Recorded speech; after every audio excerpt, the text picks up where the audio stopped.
Olá, este é o programa Reavivados por Sua Palavra, aqui da TV Novo Tempo. Um imenso prazer em encontrar você neste dia para estudarmos mais um capítulo da Bíblia. E antes do nosso estudo, a gente fala um pouquinho sobre a Novo Tempo, um pouquinho sobre os nossos apoiadores, os cursos, mas eu tenho sempre um versinho para a gente dar uma olhada.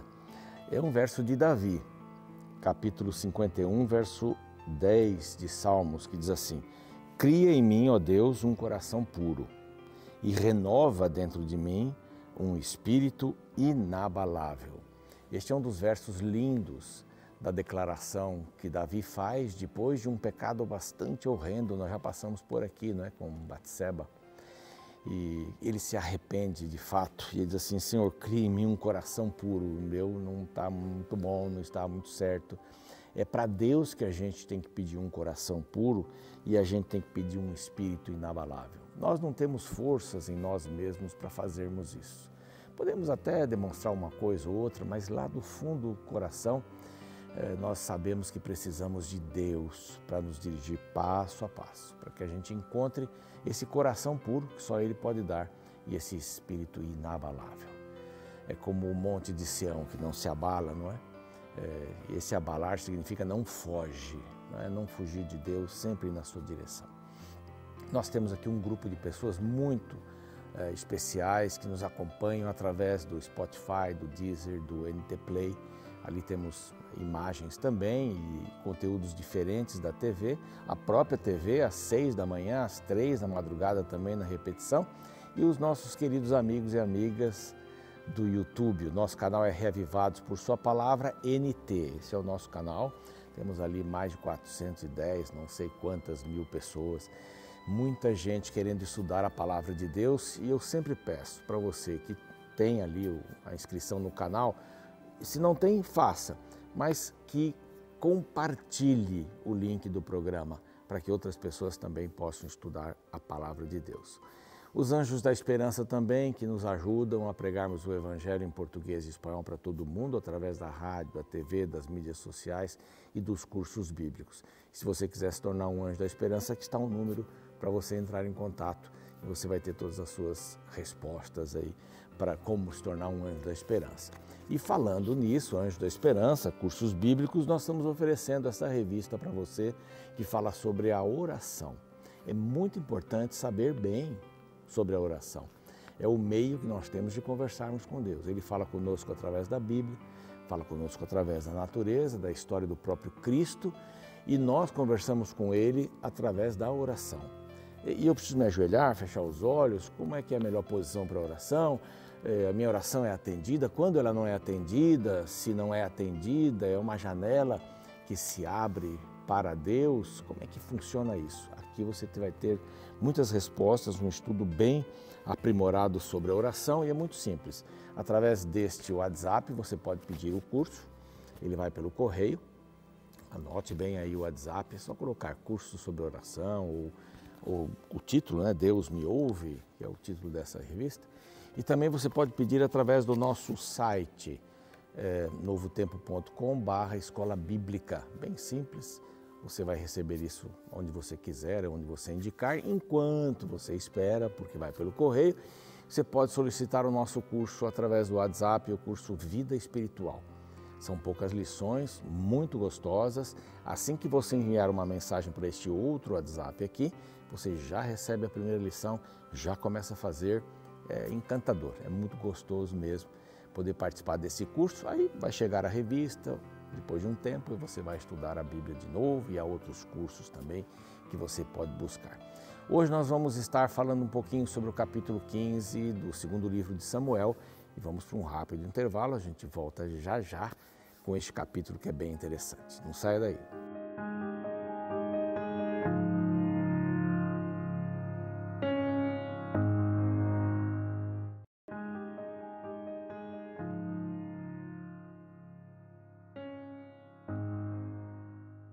Ok, já estamos de volta com o programa Reavivados por Sua Palavra, aqui da TV Novo Tempo, convidando você para entrar em nosso canal no YouTube, se é que você não está assistindo de lá, não é? E se estiver assistindo, se inscreva no canal Reavivados por Sua Palavra NT, tá bom?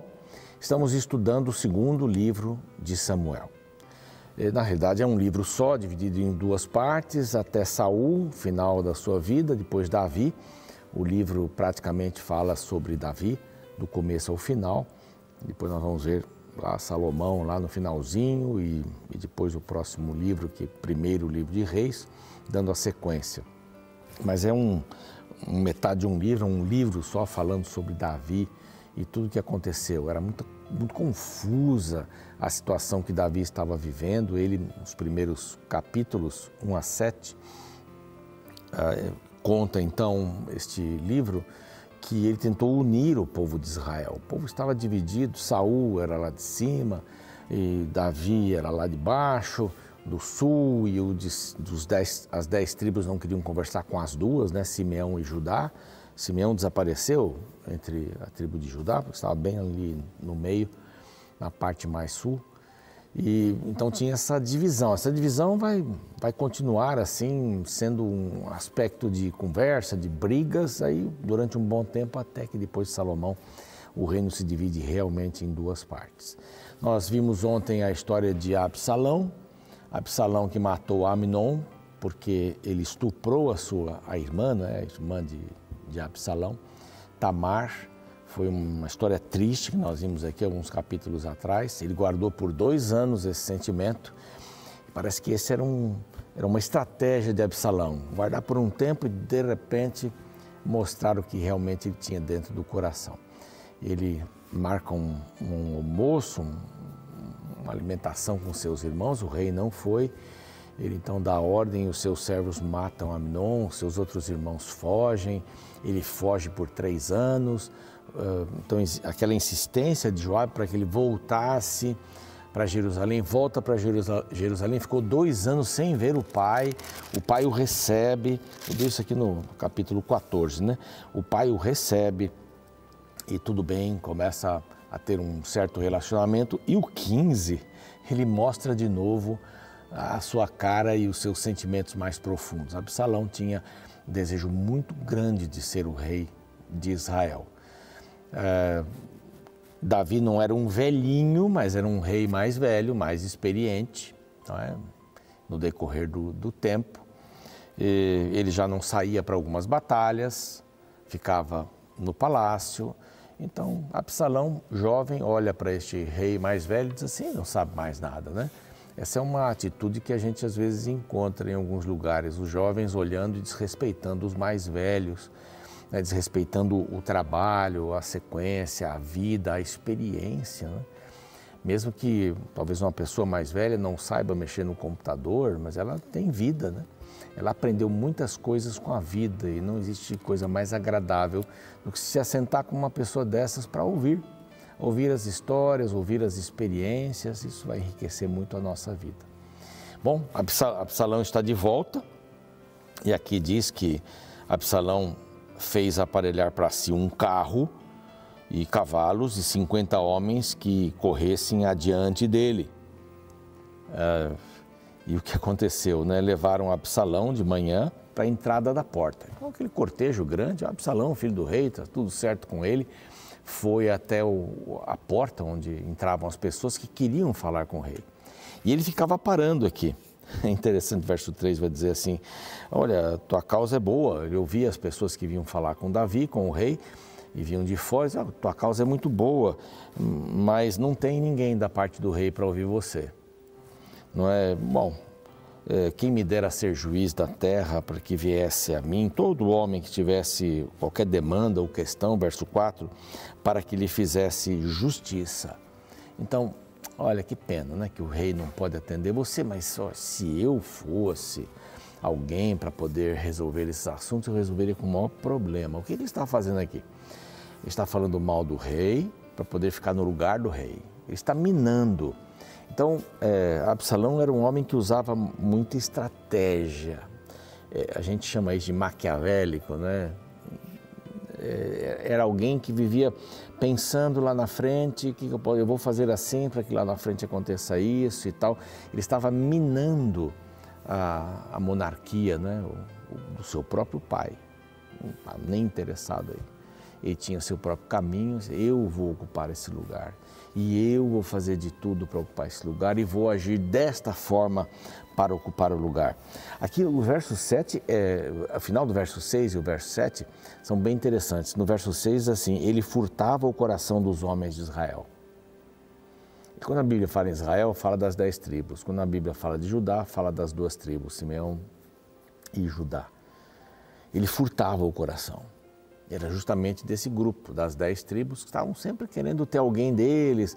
Como é que o palácio fica lá em Jerusalém, na parte de Judá, e não fica aqui na parte mais norte ou leste do Jordão e tal. Bom, 4 anos se passaram, diz aqui o verso 7, 4 anos. Aí então disse Absalão ao rei, deixa-me ir para Hebrom. Hebrom foi o lugar que Davi começou a ser rei, não é? Começou a ser rei. Isbosete depois foi eleito lá por Abner, quando Saul morreu, mas ali ele começou a governar, então era um lugar estratégico. E diz assim, posso ir para Hebrom? E ainda mentiu, eu quero cumprir um voto. Quando eu estava longe, eu disse para Deus que faria um sacrifício lá em Hebrom. Não, o rei falou, tudo bem, pode ir, não tem problema nenhum. Vai em paz, ele ainda disse no verso 9. Enviou a Absalão, então, emissários secretos por todas as tribos de Israel. Então, quando fala Israel aqui, são as 10 tribos, menos Judá e Simeão, que já tinha praticamente desaparecido. Ele mandou dizendo, quando ouvires o som da trombeta, direis, Absalão é rei em Hebrom. Curto e grosso, ele já tinha feito toda a sua cama, né? Toda a sua base eleitoral, para poder ser o rei. Ele minou de uma tal maneira e o rei já não estava enxergando mais isso. Com força das outras pessoas, ele seria então nomeado rei. De Jerusalém foram com Absalão 200 homens convidados, mas eles não sabiam o que Absalão queria. Eles não tinham ideia. E ainda levaram Aitofel. Quem que era Aitofel? Era o avô de Batseba, que era alguém que tinha muita influência. E ele já estava cambaleando para o lado de Absalão. Você vê aqui uma estratégia completamente diabólica para tirar o rei. Ele não pediu para Deus, ele não consultou nenhum profeta, ele disse, eu vou ser rei. Eu estarei sendo rei do povo. Então, a conspiração crescia, diz aqui o verso 12. O número do povo que ficava do lado do partido, né, até usa essa expressão aqui, partido de Absalão crescia. E seria muito simples ele tomar. Davi e os seus homens estavam em Jerusalém e souberam destas coisas. Como ele estava forte, principalmente entre as 10 tribos de Israel. Davi diz então para os homens que estavam com ele, levantai-vos, fujamos, verso 14, porque não poderemos salvar-nos de Absalão. Ele está com um grupo muito maior que o nosso. Dai-vos pressa a sair, para que ele não nos alcance de súbito e que morramos à espada. E ele saiu com os seus 600 homens, diz aqui, no verso 18. 600 homens o seguiram até Gate, né, que ficava lá na Filístia. 600 homens só. Ele estava acostumado a andar com um grupo pequeno, mesmo quando estava no exílio, né, e Saul estava perseguindo. E ele foi com 600 homens. E seguramente Absalão tinha milhares. Ele fez a estratégia certa. A trombeta tocou e ele era o rei agora. Ele mesmo se denominou. Davi deixou 10 concubinas lá em Jerusalém para ficarem cuidando da casa. E saiu de Jerusalém. Saiu. Mas ele teve várias pessoas que tinham apreciação, né, por ele e tal. Então, nessa saída, como é que foi a saída? Havia um homem chamado Itai. Itai. Não tem acento aqui, então deve ser Itai. Era um geteu. E por que irias também tu conosco? Olhou para Davi, para esse homem, e falou assim, você não precisa ir, você é geteu, você nem precisa nos acompanhar. E ele diz assim, não, eu quero ir. Não, você chegou onde? Por que vai conosco aqui? Aqui mostra a fidelidade, tipo Ruth e Noemi, a história que a gente vai ver ainda aqui. Mas ele respondeu assim, tão certo como vive o Senhor, verso 21, e como vive o rei, meu Senhor, no lugar em que estiver o rei, meu Senhor, seja para a morte, seja para a vida, lá estarei também, ou lá estará também o teu servo. Uma fidelidade tremenda, não? Davi teve algumas pessoas fiéis ao seu redor. Teve Jonatas, era filho de Saul, poderia ser o próximo rei, mas ele sabia que Davi tinha sido ungido e cedeu completamente. Era um grande amigo, era um amigo a quem Davi amava, com amor profundo. E há amigos assim, eu tenho alguns amigos assim, e tenho um amigo em especial, que realmente me traz muita alegria, eu o amo, não é? Estou falando de um colega. E Davi tinha aí várias pessoas e este foi fiel. Você já foi assim fiel às pessoas quando elas estão passando alguma dificuldade? Porque é fácil ser amigo de alguém quando tudo está bem. É fácil você dizer, sou seu amigo, mas não está faltando nada, etc. De repente dizer, meu amigo, olha rapaz, eu fui despejado, eu preciso de uma casa para dormir essa noite. Tudo bem, uma noite, você não arrumou uma casa ainda? Quando é que você vai sair? Isso... Aí você mostra a amizade, né? Os amigos são parecidos com as estrelas, elas estão lá durante o dia, você não as vê, mas quando vem a noite elas brilham.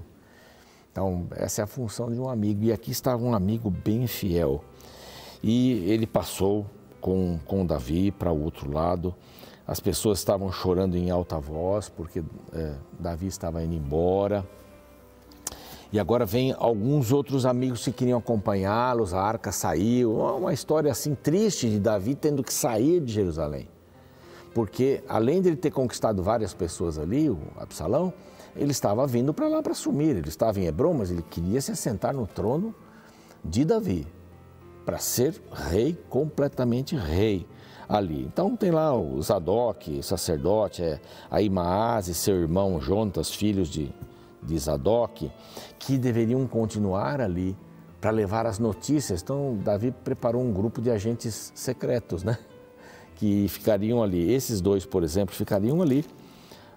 E quando ele recebeu a notícia que Aitofel estava com Absalão, ele sabia que Aitofel era tinha um comportamento meio diferente. E se ele vai dar um conselho ruim para ele, ele pediu para Uzaí ficar. Uzaí era um dos conselheiros de Davi, então você fica aqui e você vai levar as notícias para mim.